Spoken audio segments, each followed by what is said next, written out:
సపోటా చెట్టు అండి. సపోటా కాయలు చూడండి.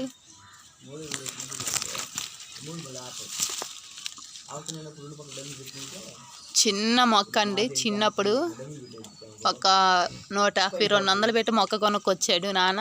నాటారు. ఎంత పెద్దదైందో చూడండి చెట్టు. చాలా పెద్దదైంది.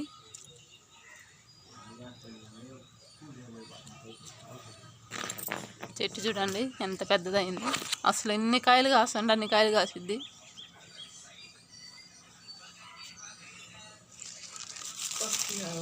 చూడండి గుత్తులు గుత్తులు గుత్తులు గుత్తులు.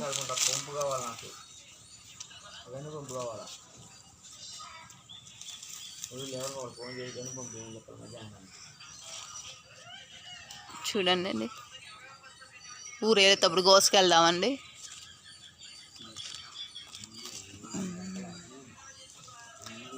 కాయలు చూడండి ఊరిక రాలిపోతున్నాయి, కింద పగిలిపోతున్నాయి. పడి